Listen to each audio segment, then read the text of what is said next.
तर सगळ्यांचं खूप खूप स्वागत आहे तुमचं माझ्या नवीन एका ब्लॉगमध्ये। मी साक्षी। तर मी आज तुम्हाला दाखवते रताळ्याचे थालीपीठ। काल एकादशी होती आणि उरलेले होते रताळे, म्हणून वाया न घालवता मी काय केलं ते मॅश केले मस्त। त्याच्यामध्ये शेंगाड्याचं पीठ टाकलं, कारण राजगिऱ्याचं माझ्याकडे नव्हतं, ते सुद्धा टाकल्यावर छान लागतं। दोन्ही पण पीठ टाकले की आणखी चव येते।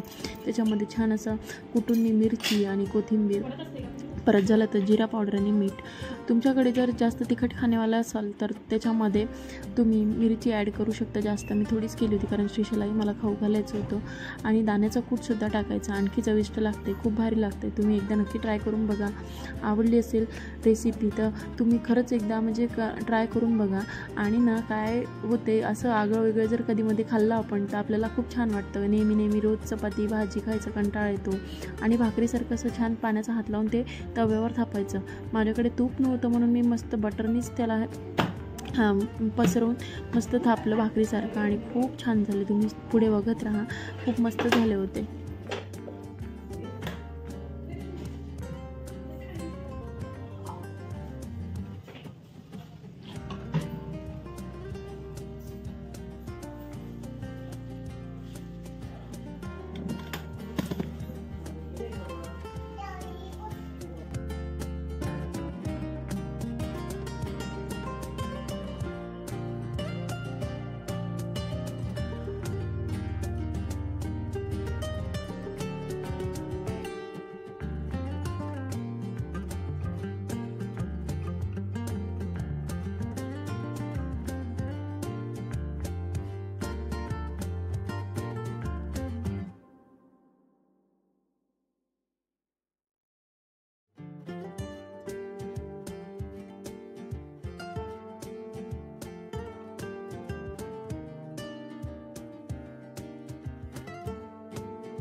अगं थांब पिलू थांब।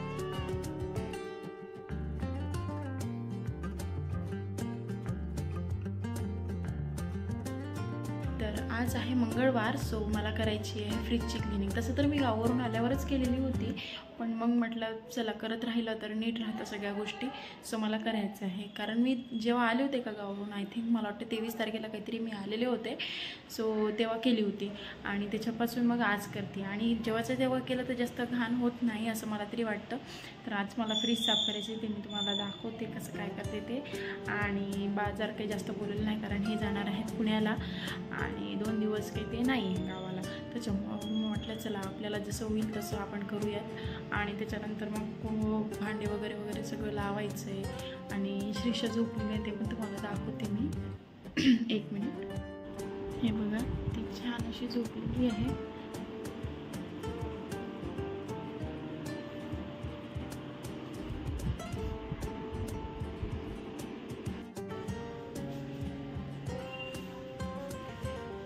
कुठे चालली तू? समोर बघ, समोर बघ, समोर बघ, तिकडे बघ ना, समोर दार लावलेलं आहे, जा ना। हाँ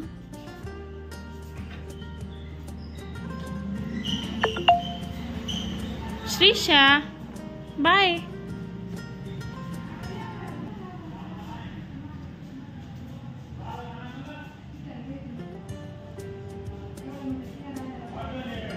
माझ्या समोरचा कॅमेरा थोडा खराब झाला आहे कारण थोडं ब्लरच दिसते मला तरी असं वाटते. असो तर श्रीशा सारखी हातबाय करते जसं की तुम्ही आता बघितलं. मला बाय वगैरे म्हणून चालली गेलेली आहे ती. आता मी तुम्हाला फ्रीजची जे म्हटलं होतं मगाशी कस्टमर आलो होतं म्हणून मी पण शॉपमध्ये गेले होते स्वतः. सो आता परत करते. आता किती वाजले 1 मिनिट किती वाजले 5-5:30 झाले. 6 वाजेपर्यंत माझं उरकलं पाहिजे म्हणजे सगळं व्यवस्थित होतं आहे. नंतर पुन्हा दिवेवात वगैरे करून स्वयंपाक वगैरे करायचा असतो. सो करते मी फ्रीज साफ आता.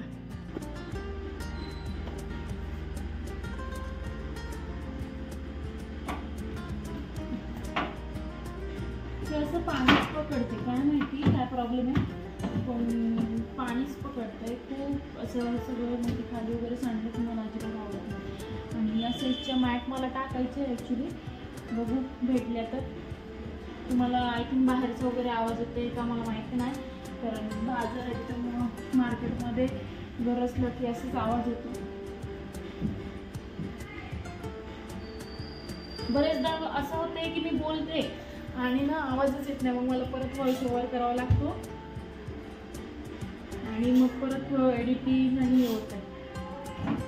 त्याच्यामुळे मग ब्लॉग लेट होते. मग असं वाटते की आज करीन उद्या करीन.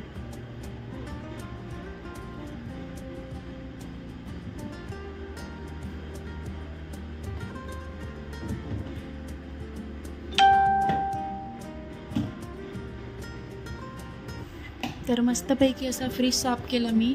माझी पद्धत कशी वाटली तुम्हाला मला नक्की सांगा कमेंटमध्ये की मी फ्रीज कसा साफ केला आहे ते. आणि मला त्याच्यामध्ये ना मॅट बोलवायचे पण त्याची साईज कळत नाही कुठली तर ते मी ट्राय करत आहे. जर भेटली तर नक्की बोलवते म्हणजे जेणेकरून काच खराब होऊ नये आणि क्रॅचेस त्याच्यावर पडू नये. सो असं माझं म्हणजे विचार चालू आहे की बोलवायचं म्हणून कारण साहजिक आहे एवढ्या महागाची वस्तू आपण घेतो आणि त्याला आपलं जपणं काम आहे. सो मला तरी वाटतं की मी लवकरात लवकर ते घ्यावं आणि बघू घेतल्यावर तुम्हाला दाखवेलच आहे ती. आणि मस्त अशा प्रकारे बाहेरून आतून सगळं पुसून दिलं आणि नाही भाजीचं वगैरे सगळं निवडून पण घेतलेलं. सो आता बघू.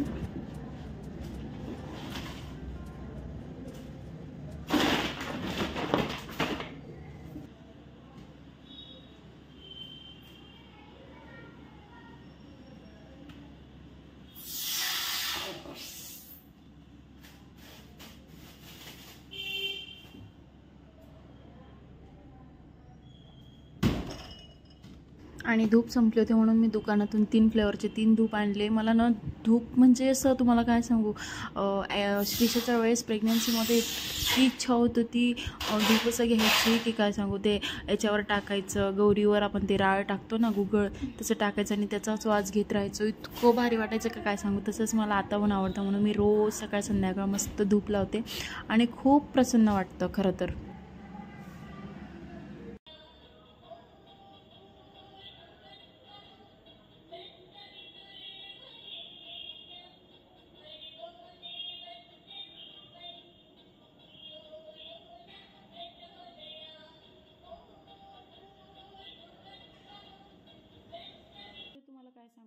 जास्त भूक नव्हती म्हणून म्हटलं काय करावं तर पालक खिचडी करायला घेतली होती. कारण मग कसं होतं ना जास्त जेवण जात नाही आपल्याला आणि उगाच शिळं पण अन्न आपण खात नाही. त्याच्यामुळं मला असं वाटतं जेवढं केलं तेवढंच बेटर राहील आणि जेवढी भूक असते तेवढंच करावं.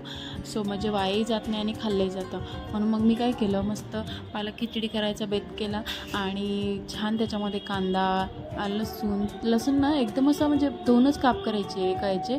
त्याच्यामुळं खूप छान फ्लेवर उतरतो. कढीपत्ता वगैरे टाकायचा जिरं मोहरी टाकलेली. परत झालं तर नंतर मग टमॅटो टाकायचं ते पण छान शिजू द्यायचा. नंतर पालक टाकायची ती पण छान शिजू द्यायची. थोडं पाणी टाकून त्याला तेल सुटतं वाफ घ्यायची एक याची म्हणजे अशीच नुकतं म्हणजे कुकरचं झाकण लावायचं नाही फक्त अशी प्लेट किंवा मग तुम्ही कुकरचं झाकण नुकतंच असं ठेवून त्याच्यावर वाफ घेऊ शकता. खूप भारी चव येते. त्याच्यात थोडंसं धना पावडर पण ॲड करा. हळद तिखट हे सगळं तिखट तिखट एकदम थोड्या प्रमाणात टाकायचं, जेणेकरून लहान मुलं पण खूप आवडीने खातात आणि पालक पण जाते, असं माझं हे असते. पण आमच्या घरात सगळ्यांना आवडतं, सगळ्यांना म्हणजे मला तिच्या पप्पाला आवडतं, त्याच्यामुळे मग आम्ही दोघं आणि तिघं पण खात असतो. आणि असं छान पद्धतीने मस्त आम्ही करत असतो. तुम्हाला जर पाहिजे असेल तर तुम्ही नक्की एकदा ट्राय करून बघा आणि खरंच माझ्यावर विश्वास ठेवा, खूप भारी लागते. आणि घ्यायचं आपलं साधं तुरीची डाळ आणि तांदूळ असं सगळं घ्यायचं आणि मस्त धुवून टाकायचं. जेवढं तेवढं प्रमाण घ्यायचं तुम्हाला वाटते तेवढं तुमच्या याच्यानुसार. आणि मस्त त्याच्यामध्ये टाकलं की त्याच्यावर तूप सोडायचं आणि बंद करायचं. 2 शिट्ट्या घेतल्या की कुकरमधली खिचडी जी आहे ना ती छान अशी मऊ होते आणि चिकट होत नाही, दाणा मोकळा होतो तुपामुळे. खूप मस्त लुसलुशीत अशी छान मऊ मऊ खिचडी होती. तुम्हाला आता काय सांगू, मला पाणी सुटायलं आहे तोंडाला, त्याच्यामुळे मी आता काय सांगते ते म्हणजे तुम्हाला विश्वास असेल बसत तर खरंच करून बघा नक्की एकदा. आणि प्लीज माझे जर ब्लॉग आवडत असेल तर नक्की मला सपोर्ट करा, लाईक करा, शेअर करा. माझं इन्स्टाचं पण पेज आहे साक्ष1505 म्हणून, आणि त्याच्यावर पण तुम्ही मला फॉलो करू शकता आणि त्याच्यावर पण कळेल तुम्हाला ब्लॉग आलेले. फेसबुक पण आहे साक्षी मोरे नावाचं, सो तिथे पण फॉलो करा. आणि नवीन ब्लॉग बघायचे असतील आणि आवडत असेल माझे ब्लॉग तर तुम्ही बेल आयकॉनवर क्लिक करा, म्हणजे तुम्हाला लगेच तुम्हाला कळेल की ब्लॉग आलेला आहे.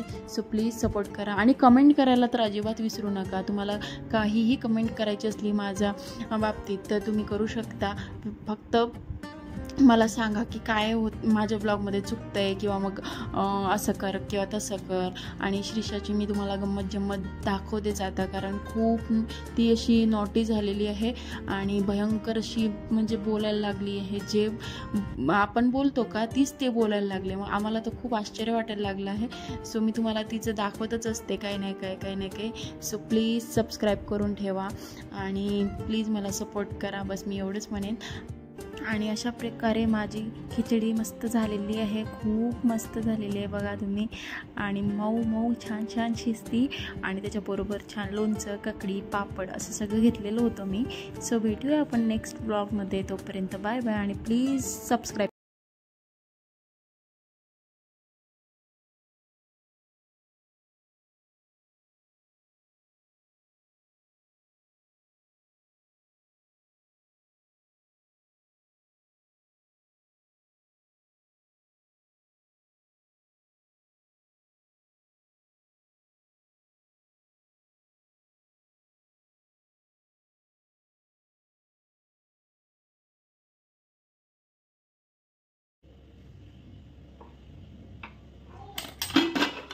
ओ